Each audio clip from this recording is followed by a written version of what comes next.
the Hull C from Musashi Industrial.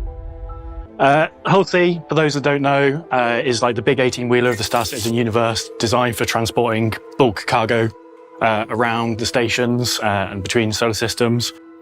We started it, I want to say 5+ years ago. We got so far on the art and design side, probably early grey box. And then the sheer amount of technical challenges with this ship became apparent. We put a pause to it. We thought, we'll come back. The teams that need to help us have more important things to do at that point in time. There was object container streaming going on. So we're like, that's more important. We'll sort that out. We'll come back to it. And the last year or so, we've come back to it and had to deal with all those big technical challenges for the ship.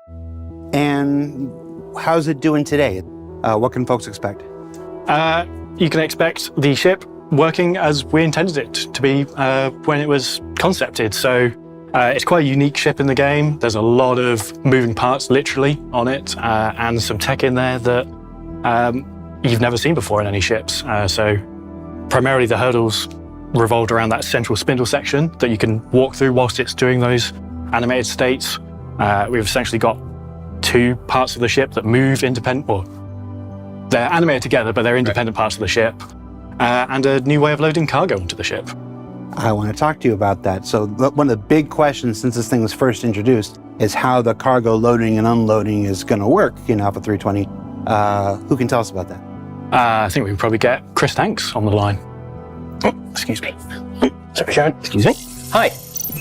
Hi, Chris Tanks. Hi, Jared. So how does cargo work for the Hull C in Alpha 320? So in Alpha 320, the Hull C behaves as we expect it to. When it's extended, when its cargo arms are out, it can't land. So it can't take cargo in the normal sense that any other ship that takes cargo does while it's landed. So you go to your cargo terminal, you buy as much cargo as you want, you set it to the Hull C, but the system recognizes that it can't spawn the cargo while the ship is landed. So you get in your ship, you fly it out of the hangar, and then contact ACC again.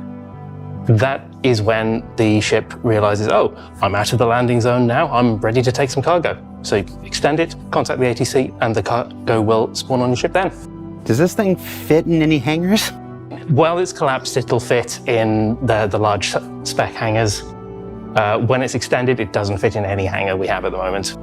You can dock it though. It can be docked at any station. Has anybody tried to dock it when it's fully extended?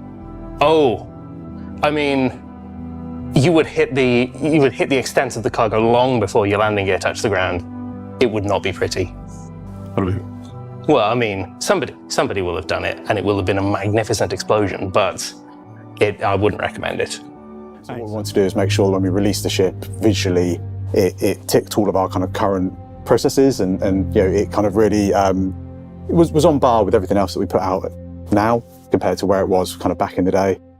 I think some of the other kind of updates we've had to do to kind of maintain it over the years is just the kind of like the simple things like we now have a lot more interaction in the ships, which we never had back when it was first started. So making sure all the panels are accessible and open and close and animate, making sure the dashboard's all interactive and all those fun things that everyone's used to now.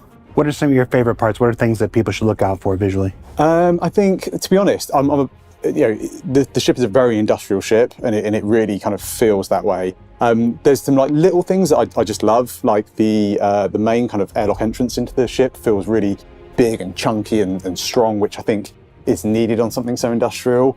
And that kind of industrial language kind of flows throughout the ship. I think my kind of main favourite place is engineering in the rear. The whole rear of the ship is kind of dedicated to really encompassing that idea that you are on a big workhorse. You know, there's big engines, there's massive pipes. It feels really kind of like nice and moody and a little bit dangerous. And I think that's kind of really helps sell what's going on the outside of the ship, but inside.